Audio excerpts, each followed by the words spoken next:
오늘 우리에게 주시는 하나님의 말씀은 로마서 12장 1절에서 2절까지의 말씀입니다. 제가 보는 성경으로 신약 256쪽의 말씀입니다. 로마서 12장 1절에서 2절까지를 다 같이 합독하겠습니다. 그러므로 형제들아, 내가 하나님의 모든 자비하심으로 너희를 권하노니 너희 몸을 하나님이 기뻐하시는 거룩한 산 제물로 드리라. 이는 너희가 드릴 영적 예배니라. 너희는 이 세대를 본받지 말고 오직 마음을 새롭게 함으로 변화를 받아 하나님의 선하시고 기뻐하시고 온전하신 뜻이 무엇인지 분별하도록 하라. 아멘. 샬롬. 네. 좌우 옆 사람과 함께 인사 나누도록 하겠습니다. 샬롬. 네. 반갑습니다. 저는 시온 찬양대와 남성교회 찬양대를 지휘하고 있는 이요셉 음악 전도사입니다. 네. 오늘 설교 제목이 예배는 끝나지 않습니다. 예, 걱정하지 마십시오. 예배는 끝납니다. 네. 설교도 길지 않습니다. 설교 기도까지 해도 1시간이 채 되지 않습니다. 아시는 분들은 아시겠지만 제게는 1살이 된 딸이 있습니다. 제 아이는 올해 1월에 태어났습니다. 지금 한참 귀엽고 이쁜 시기인 것 같습니다. 제 눈에는 이 아이가 참 이쁩니다. 이쁘고 귀엽고 사랑스럽지만 하지만 새벽부터 시작되는 육아의 현장은 여느 집과 다르지 않은 것 같습니다. 아이는 지금 제게 있어서 매일 끝나지 않는 도전, 챌린지를 줍니다. 그렇습니다. 이제 겨우 시작인데 여기 계신 우리 성도님들은 저를 향해 많은 눈빛을 담고 보내주고 있는 것 같습니다. 오늘 설교의 제목은 육아가 끝나지 않습니다가 아니라 예배는 끝나지 않습니다입니다. 먼저 말씀으로 들어가면서 로마서에 기록된 오늘 본문의 위치를 살펴볼 필요가 있습니다. 로마서는 바울의 편지라고는 믿기지 않을 정도로의 긴 길이에 1장부터 11장까지의 예수 그리스도를 믿음으로 구원을 얻는다라는 교리를 설명한 후에 12장부터 15장까지는 그러면 우리는 어떻게 일상생활 속에서의 그 은혜에 응답하며 살아야 하는가, 그리고 우리는 하나님께 무엇을 들어야 하는가에 대한 실천적인 부분을 설명합니다. 본문은 12장부터 15장의 이 실천적인 부분의 시작이자 주제 구절이라고 할 수 있습니다. 로마서 12장은 이 그러므로라는 의미심장한 단어로 시작합니다. 이 그러므로에는 1장부터 11장까지의 전체 내용이 담겨 있습니다. 즉 너희가 그리스도 안에서 의롭게 되어 구원을 얻었으므로, 또 그리스도가 우리의 죄를 대속하시기 위해 당신의 몸을 들이셨으므로 라는 뜻입니다. 그래서 어떡하라고요? 우리의 몸을 거룩한 산 제물로 드리라고 하나님 말씀하십니다. 구약시대에는 동물이 제물로 드려졌지만 그때도 하나님이 진정으로 원하시는 제물은 제물 그 자체가 아니라 제물을 드리는 사람이었습니다. 하나님은 아벨과 그의 제물은 받으셨지만 가인과 그의 제물은 받지 않으셨습니다. 로마서 12장 1절에서 하나님께서는 바울을 통해 다른 동물이 아닌 우리 몸을 산 제물로 드리라고 말씀하십니다. 하나님께서 궁극적으로 원하시는 제물은 우리가 드리는 돈, 모든 공예배에 출석하는 것, 모든 봉사, 단기 선교, 재능 기부, 열정적으로 드리는 찬양의 소리가 아니라 그것을 드리는 우리의 몸, 우리 자신이라는 것입니다. 우리 그리스도인은 제사장이자 성전이자 제물 자체입니다. 그러면 우리 몸을 제물로 드리라고 하는 말씀은 무엇인가요? 우리 몸을 정말로 불살라 하나님 앞에 올려드리라는 말씀인가요? 아니면 자살하라는 말인가요? 순교하라는 뜻인가요?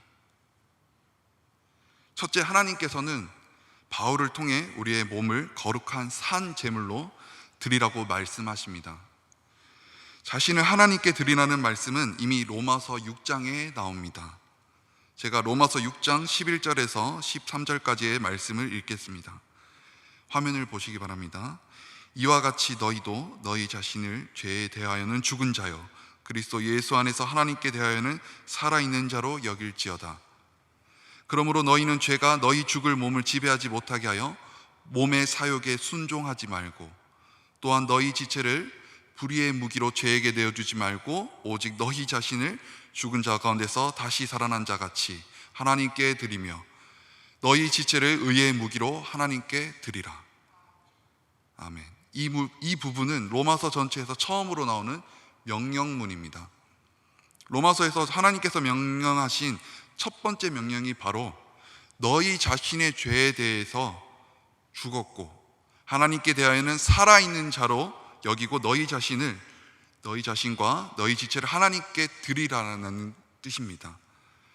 죄의 지배를 받지 않고 죄를 끊어버리고 거룩한 삶을 사는 것이 바로 우리의 몸을 하나님이 기뻐하시는 거룩한 산 제물로 드리는 삶입니다.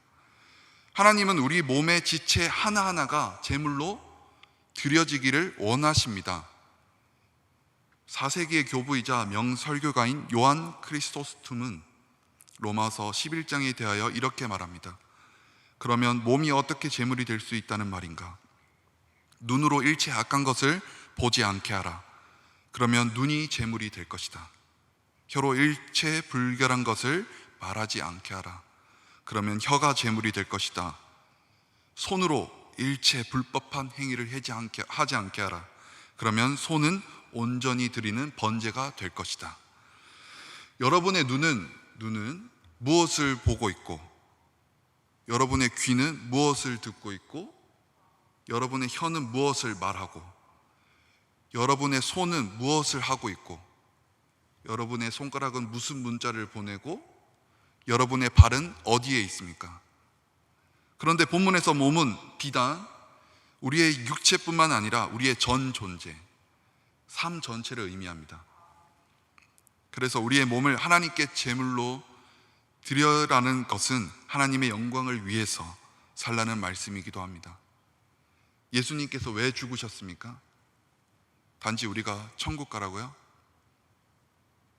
하나님께서는 고린도 후서 5장 15절에서 분명하게 말씀하십니다. 그가 모든 사람을 대신하여 죽으심은 살아있는 자들로 하여금 다시는 그들 자신을 위하여 살지 않고 오직 그들을 대신하여 죽었다가 다시 살아나신 이를 위하여 살게 하려 함이라.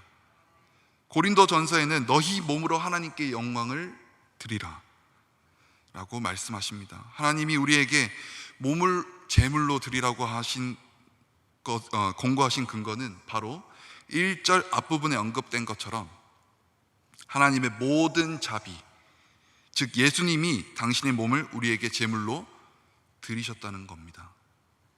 우리가 아직 연약할 때 기약대로 그리스도께서 경건하지 않은 자를 위하여 죽으셨습니다. 우리는 더 이상 우리 자신의 것이 아닙니다. 하나님이 독생자라는 어마어마한 값으로 우리를 사셨습니다. 그렇습니다. 우리는 하나님의 것입니다. 하나님은 우리가 우리의 몸을 마지못해 드리지 말고 하나님의 은혜에 감사하여 자발적으로 드리기를 원하십니다. 하나님의 성품과 은혜와 자비를 깨달은 자만이 기꺼이 자발적으로 자기를 드릴 수 있습니다. 깔뱅은 이 점에서 다음과 같이 말합니다. 바울의 간청은 사람이 얼마나 하나님의 자비하심에 빚을 지고 있는가를 합당하게 깨달을 때까지 결코 하나님을 신실한 마음으로 예배하고 두려움에 놀라서 눈을 크게 뜨고 충분한 열심으로 하나님께 순종하지 않을 것이다. 하나님의 자비하심을 깨달은 자만이 찬송가 149장 주 달려 죽은 십자가를 작사한 아이작 와츠처럼 고백할 것입니다. 온 세상 만물 가져도 주 은혜 다 못 갚겠네. 놀라운 사랑 받은 나 몸으로 제물 삼겠네. 그리고 찬송가 216장의 작사가 실바나스 펠프스처럼 고백할 것입니다. 만 가지 은혜를 받았으니 내 평생 슬프나 즐거우나 이 몸을 온전히 주님께 바쳐서 주님만 위하여 늘 살겠네. 즉 나 자신과 나 가진 것 모두 주께서 값없이 주신 선물입니다. 제 딸도 주님이 주신 선물입니다. 사랑하는 주님, 기쁘나 슬프나 삶 전체가 주의 것입니다. 주의 얼굴 대할 때 내 구속받은 내 영원히 주의 것임을 고백합니다. 할렐루야. 여러분은 삶 가운데 하나님과 교제하고 계십니까? 교제하고 계십니까? 2022년의 절반을 보내고 현재 이 시간은 어떻게 보내고 계십니까? 하나님의 놀라운 은혜와 자비와 이 모든 것을 감사하며 묵상하고 계십니까? 무엇보다도 로마서 1장부터 11장까지를 정독해 보십시오. 그리고 십자가와 관련된 신앙서적도 함께 읽어보십시오. 둘째, 하나님께서는 바울을 통해 우리 몸을 거룩한 산 제물로 드릴 때 이것이 영적 예배라고 말씀하십니다. 우리 몸의 각 지체를 거룩하게 하나님의 도구로 드리는 삶, 하나님께 영광 돌리며 하나님을 위해 사는 삶이 영적 예배라고 1절에서 분명하게 말씀하고 계십니다. 오늘 본문 1절을 함께 봉독하겠습니다. 시작. 그러므로 형제들아, 내가 하나님의 모든 자비하심으로 너희를 권하노니 너희 몸을 하나님이 기뻐하시는 거룩한 산 제물로 드리라. 이는 너희가 드릴 영적 예배니라. 아멘. 여기서 영적이라고 번역된 성경 원어에 합당한이라고 번역한 성경 여럿이 있고 몇몇 성경은 참된, 진정한이라고 번역했습니다. 요한복음 4장에서 예수님이 말씀하시듯이 참된 예배는 시간과 장소의 구애를 받지 않습니다. 예배는 예배당에서만 이루어지는 것이 아닙니다. 일주일에 몇 번 교회 예배에 참석하고 새벽 예배에 참석하고 방송으로 예배 드린다고 예배를 다 드리는 것이 아닙니다. 사랑하는 성도 여러분, 방송을 선택해서 이 교회의 설교, 저 교회의 설교, 예배는 아이스크림이 아닙니다. 웃자고 드린 말씀입니다. 예배는 그리고 찬양대의 축도성, 그리고 오르간의 후주가 끝났다고 예배가 끝나는 것이 아닙니다. 예배 순서가 끝나도 예배의 삶은 계속되는 것입니다. 성도 여러분, 내가 다니는 직장이나 내가 자는 침실이나 내가 앉아있는 컴퓨터 앞도, 그리고 매일 들리는 카페도, 매일 다니는 길거리도 예배의 자리입니다. 예배는 끝이 없습니다. 지금 드리는 이와 같은 공예배도 계속되는 예배의 삶 중에 극히 일부입니다. 예배와 삶이 분리되는 것이 아니라 삶이 예배입니다. 이것이 참된 예배입니다. 덧붙여서 저와 여러분 모두가 하나님께 삶으로 찬양 드리기를 원합니다. 제가 항상 찬양대를 향해서 드리는 기도가 늘 고백합니다. 삶으로 찬양 드리기를 원합니다. 그런데 우리는 2절의 권면처럼 이 세대를 본받지 않고 마음을 새롭게 함으로 변화를 받을 때만 우리 몸을 하나님이 기뻐하시는 산 제물로 드릴 수 있습니다. 우리 함께 오늘의 본문 2절 말씀을 읽겠습니다. 시작.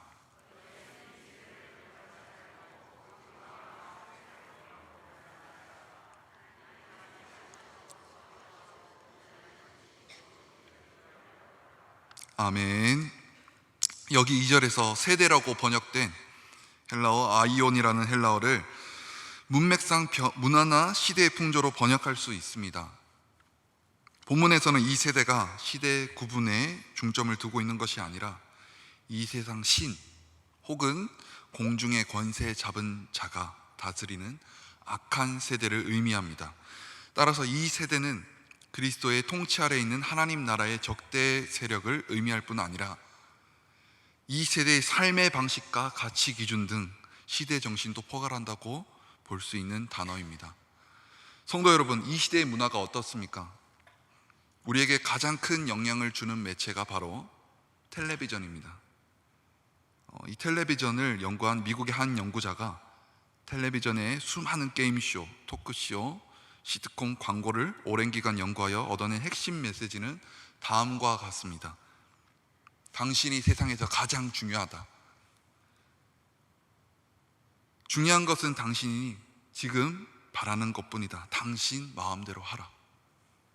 한국의 텔레비전은 어떻습니까? 내 삶의 주인이 바로 너니까. 이런 자기중심주의 그리고 인본주의 메시지가 매일 매 시간 우리를 세뇌하고 우리의 삶에 영향을 미칩니다. 이외에도 남이 어떻든 나만 아니면 돼 라는 이기주의, 함께 있기를 불편해하고 함께 있지만 서로 자기만의 세상에 들어가는 개인주의, 뭐니 해도 머니가 최고야 라는 물질 만능주의, 얼짱, 몸짱, S라인, V라인, 식스팩 등등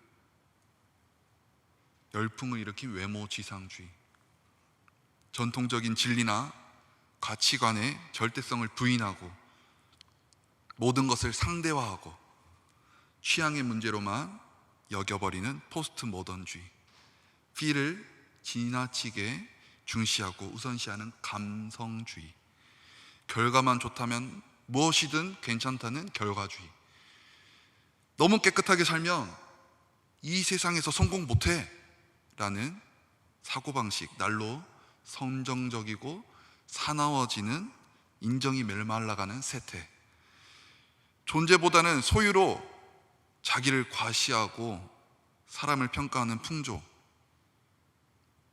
교육을 비롯한 모든 분야에서 재미를 추구하는 오락가 경향 등이 이 세대에 만연합니다. 그리고 이러한 문화가 우리 그리스도인의 삶과 교회 안에도 들어와 있습니다. 문화는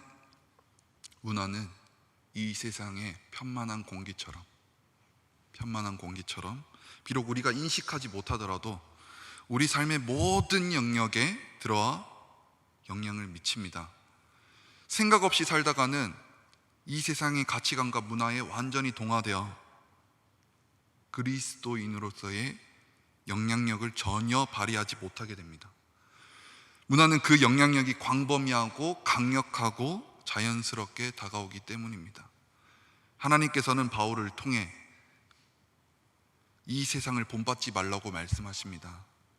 예수님도 우리가 세상에 있되 세상에 속하지 말 것을 거듭 당부하셨습니다. 우리가 이 세대를 본받지 않으려면 변화를 받아야 합니다. 우리가 변화받지 않으면 에베소서에 기록된 것처럼 이는 우리가 이제부터 어린아이가 되지 아니하여 사람의 속임수와 간사한 유혹에 빠져 온갖 교훈의 풍조에 밀려 요동하지 않게 하려 함이라.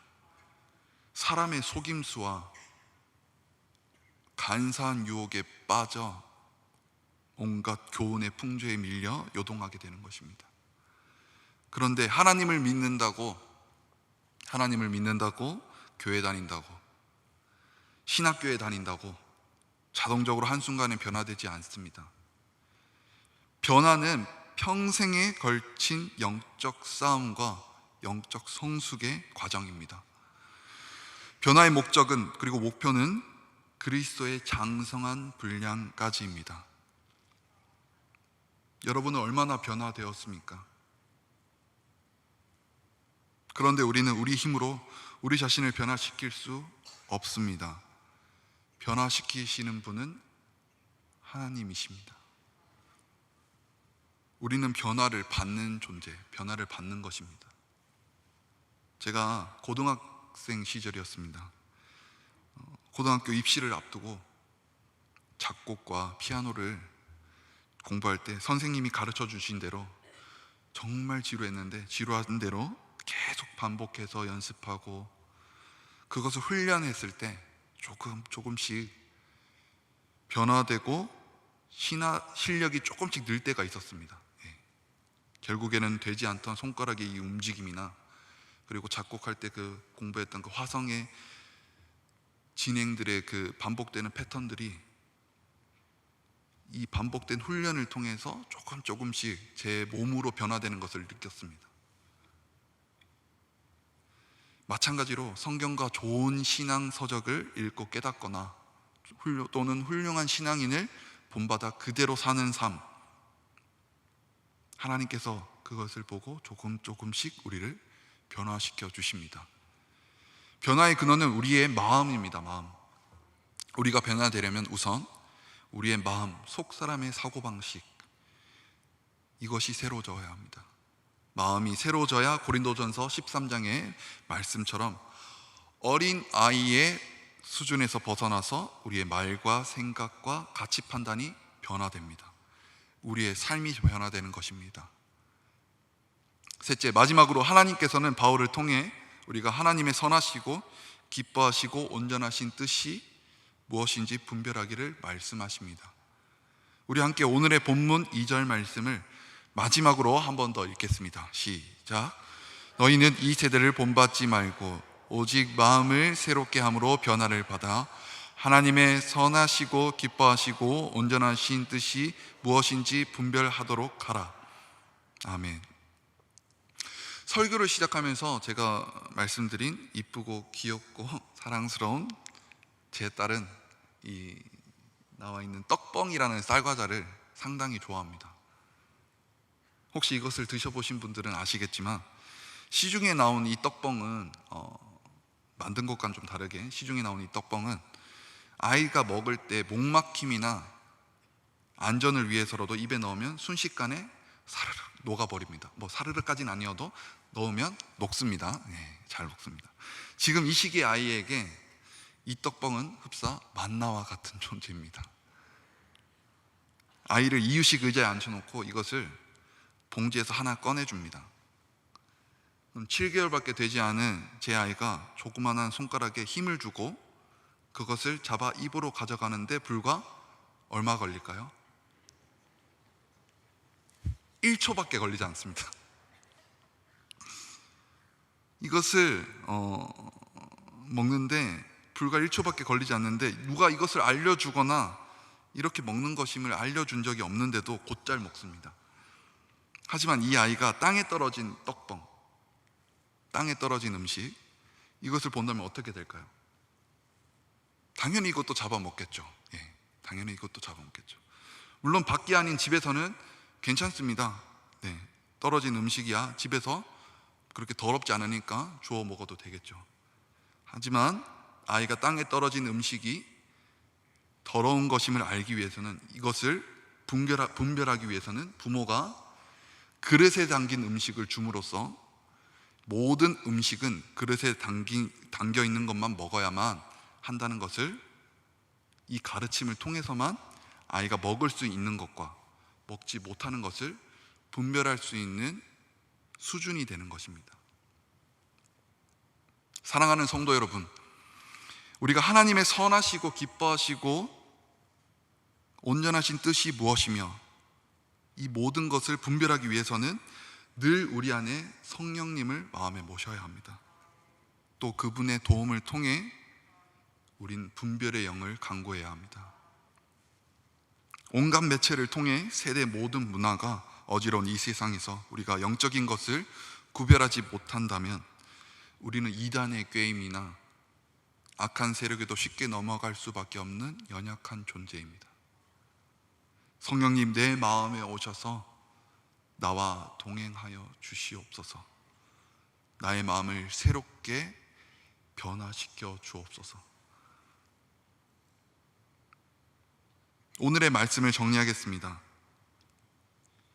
바울은 하나님의 선하시고 기뻐하시고 온전하신 뜻이 무엇인지 분별하도록 하라라고 말합니다.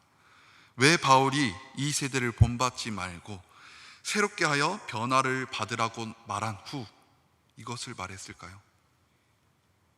우리가 마음을 새롭게 할 수 있는 그릇을 준비하지 못하고 변화를 받지 못하면 하나님의 선하시고 기뻐하시고 온전하신 뜻을 분별할 수 없습니다.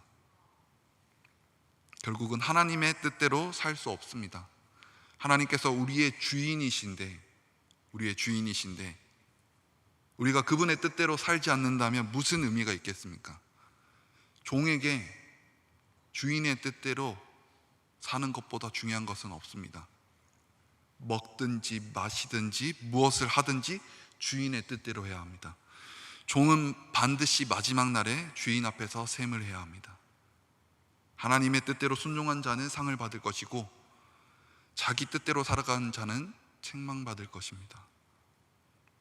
날마다 마음을 새롭게 함으로 변화를 받아 하나님께서 기뻐하시는 뜻을 깨닫고 말씀에 순종하는 삶을 사는 저와 여러분 되시기를 바랍니다.